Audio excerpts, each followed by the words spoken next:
Most books that I read have been authored by one person.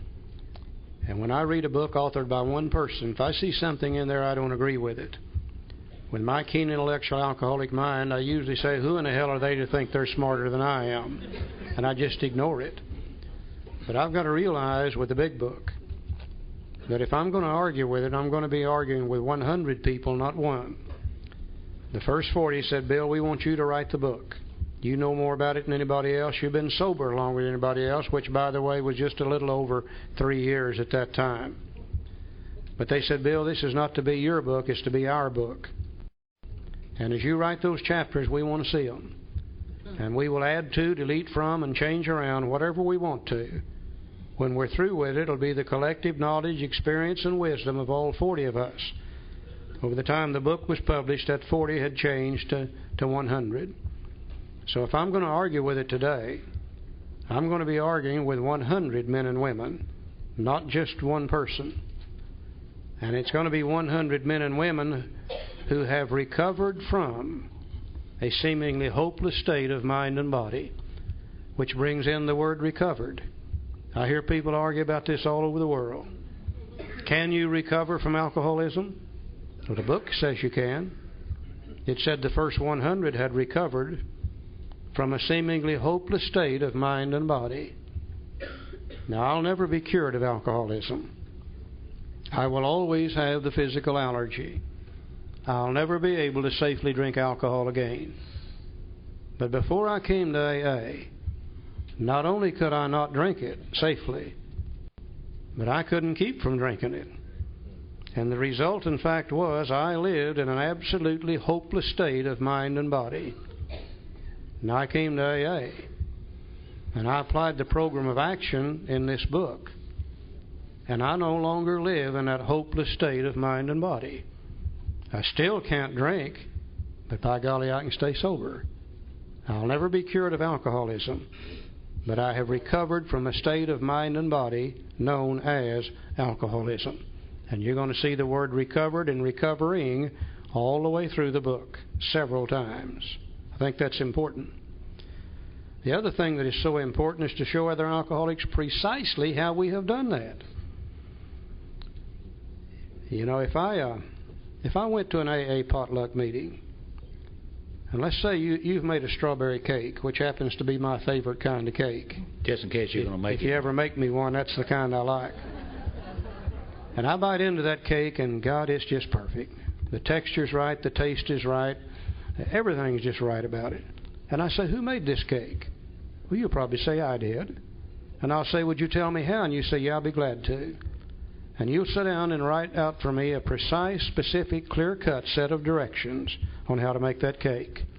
You'll tell me the ingredients to put in it, the quantity of the ingredients, the sequence in which to mix them together, the temperature at which to bake it, and how long to bake it. Now, if I take your instructions in my kitchen, and I follow them precisely as you've laid them out, when that thing comes out of the oven and cools off and I bite into it, I think I can expect it to taste exactly like your cake tasted. But if I get your directions in my kitchen, and my keen intellectual alcoholic mind starts working, it may say, well, now I'm not sure about 6 eggs. Maybe we ought to just put 4 in there. Instead of 2 cups of sugar, I believe it would be better with 3. Instead of baking it at 375, surely 4 1/4 would be better. Instead of baking it for 18 minutes, I need to bake it for 25. Now, when it comes out of the oven and I bite into it, you betcha I'm going to be biting into a piece of cake. But I wonder how closely it would resemble your cake, which was my reason for making it in the first place. A precise, specific, clear-cut set of directions on how to recover from alcoholism. We've been around AA long enough to know and fully understand you can't make anybody do anything that they don't want to in AA. The only requirement for membership in Alcoholics Anonymous is a desire to stop drinking. You can stand up in an AA meeting and say, I don't like you people at all.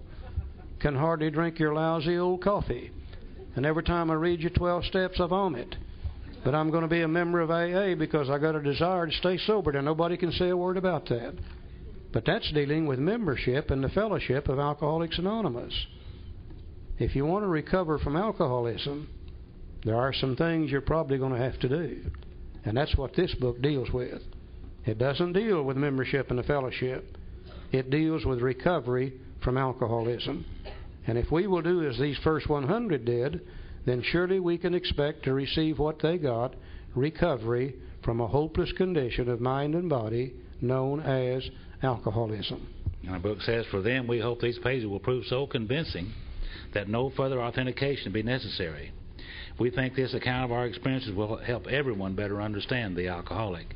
Many do not comprehend that the alcoholic is a very sick person, and besides, we're sure our way of living has its advantages for all. In that statement, many do not comprehend that the alcoholic is a very sick person, very important to me. Because when I come to Alcoholics Anonymous, I used to stand in the back of the rooms and I looked down at my feet and I was ashamed. And I had become everything I detested in a human being. Certainly thinking that I had an illness of alcoholism was not one of my thoughts. My thought was something like this: I feel like a no-good, rotten SOB, and I'm guilty of everything in the world, so I must be a no-good, rotten SOB. And I thought that was what alcoholism was. Turns out that it wasn't. You know, I've been married and divorced to 2 women 7 times. Yeah. Would you repeat that? Yeah. 2 of them 7 times. Phyllis only admits to 2 of them, but I divorced her once and it wasn't even my turn. So she was 3. The first one was 4, and the second was 3. I'm not sure that's a record, but I'll bet it's getting pretty close to it. What do you think?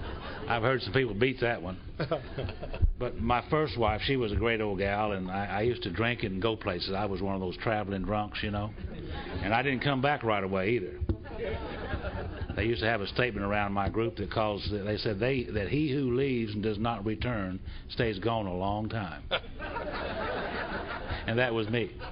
And from time to time I'd get drunk and go places, and then I'd come home as if I'd never been away.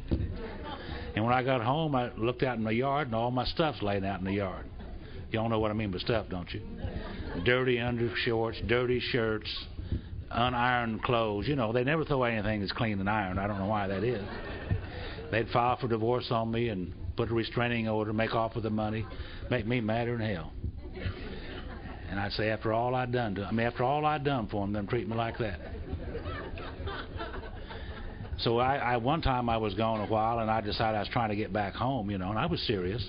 So I went to the preacher that my first wife was going to at that time, and had a little conversation with him. And he said, Joe, what seems to be your problem? He asked me. And I didn't know what the problem was. If I knew what I told the man, because I was serious. And I said, well, I'll tell you what I think the problem is, and it's her. If you live with her, you drink too, I said. Well, he gave me a prescription, a solution. And he said, you must, and boy, did he emphasize that word, you must have faith in these things. And he laid them out for me. Well, I couldn't have any faith in those things. You know why? Because I didn't even believe them. How can you have faith in something that you don't even believe? Thank God for the second step so I could come to believe. But that was to happen sometime later. So later on, I met and married my other wife.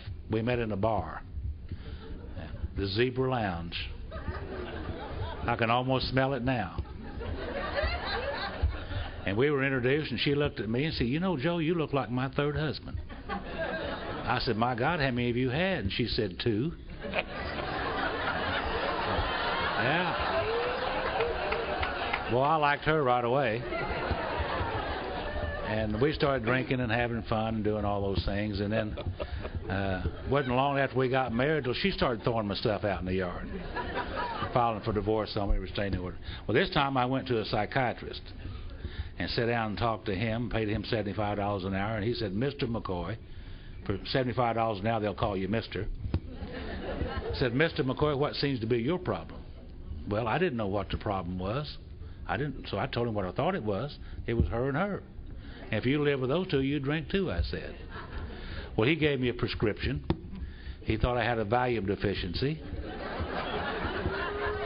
He didn't mention not drinking, so I took the Valium and continued to drink, and I got into real trouble now. I mean, really trouble.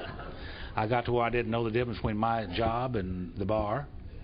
I didn't know the difference between my wife and your wife and my wife and my girlfriend. I got everything all mixed up. Got into a lot of trouble.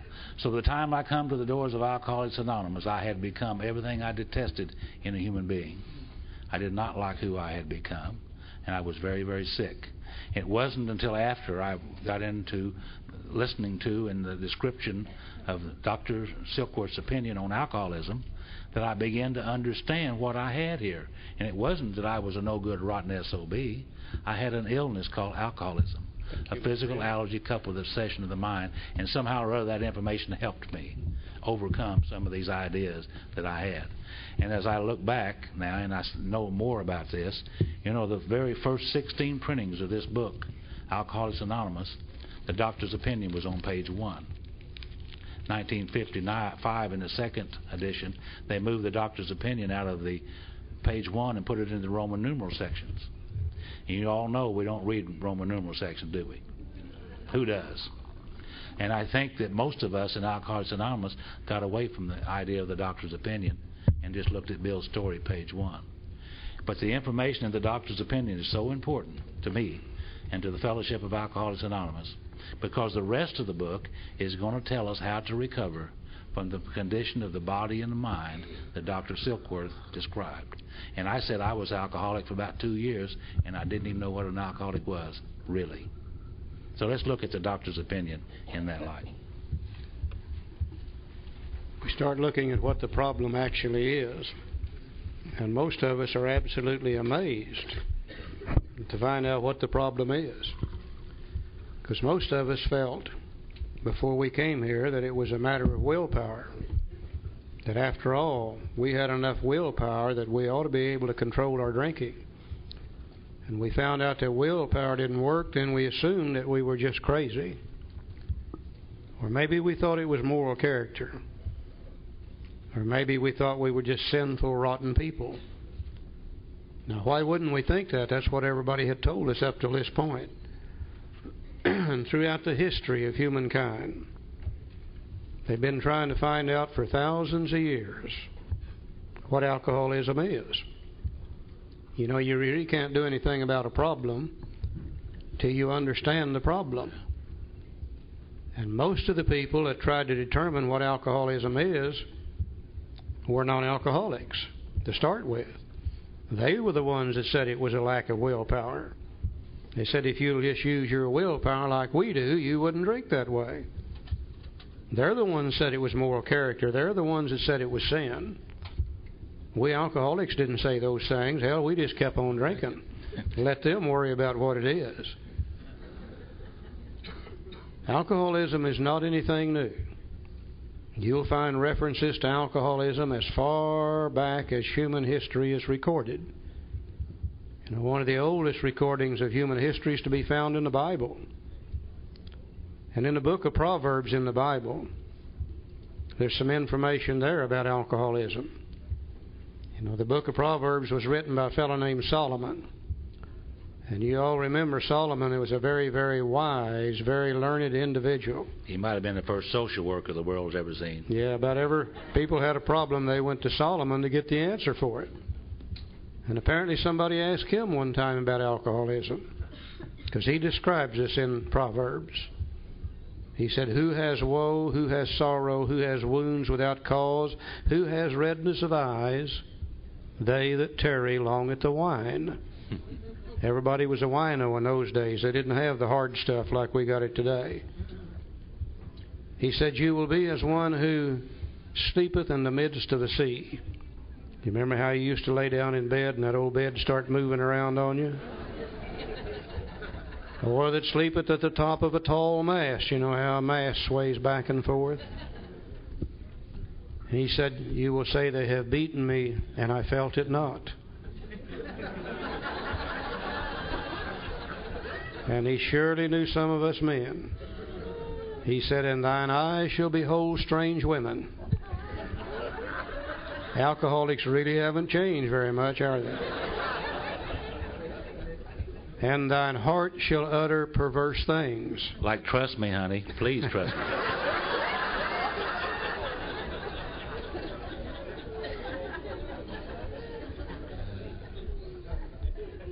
He said, and yet they will arise in the morning and seek it yet again. Almost a perfect description of alcoholism as we know it today. But he didn't have an answer for it, because he didn't know what caused it.